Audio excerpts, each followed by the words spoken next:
जातिगत जनगणना के फैसले पर राजनेताओं की लगातार प्रतिक्रिया सामने आ रही है। वहीं इसी बीच मध्य प्रदेश के मुख्यमंत्री डॉक्टर मोहन यादव ने केंद्र सरकार द्वारा जातिगत जनगणना कराए जाने के निर्णय को आजादी के बाद का सबसे बड़ा और ऐतिहासिक फैसला बताया है।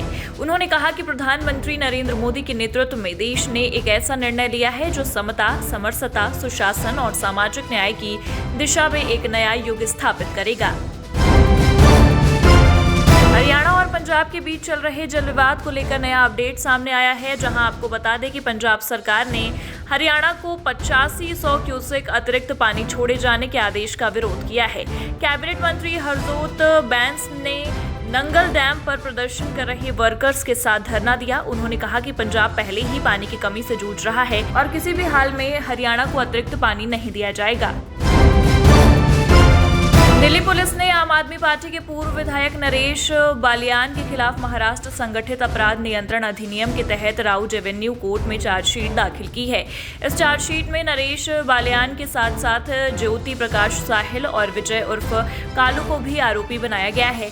मामले की सुनवाई के लिए राउज एवेन्यू कोर्ट कल चार्जशीट पर संज्ञान लेने के संबंध में विचार करेगा। समाजवादी पार्टी नेता आशुतोष वर्मा ने केंद्र सरकार पर जाति जनगणना और आतंकी हमलों को लेकर दोहरा रवैया अपनाने का आरोप लगाया है। उन्होंने कहा कि सामाजिक न्याय और जाति जनगणना समाजवादी पार्टी के प्रमुख मुद्दे रहे हैं और अब बीजेपी सरकार को जन दबाव में झुकना पड़ा है। वर्मा ने सवाल उठाया है कि पहलगाम आतंकी हमले के 8 दिन बाद भी सरकार की ओर से ठोस कार्रवाई नहीं हुई है, जबकि मीडिया में सिर्फ बैठकें और फोटो वायरल हो रही हैं, क्योंकि बीजेपी केवल चुनावी फायदे के लिए फैसले लेती है, न कि राष्ट्रीय सुरक्षा के लिए।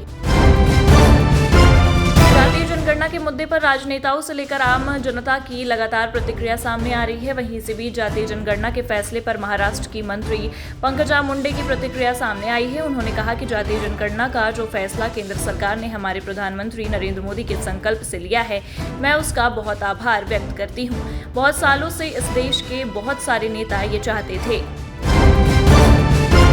पंजाब के स्वास्थ्य मंत्री बलबीर सिंह ने दिल्ली के मंत्री प्रवेश साहिब सिंह के आरोपों का खंडन करते हुए कहा कि राज्य को राष्ट्रीय राजधानी से पानी नहीं दिया जा रहा है। उन्होंने कहा कि ये सफेद झूठ है।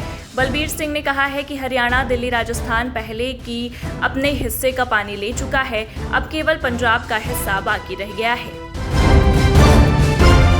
जातीय जनगणना पर जनसुराज के संस्थापक प्रशांत किशोर ने कहा, ये मामला सामाजिक सुधार के बजाय राजनीतिक दलों के लिए राजनीतिक वर्चस्व का अधिक है।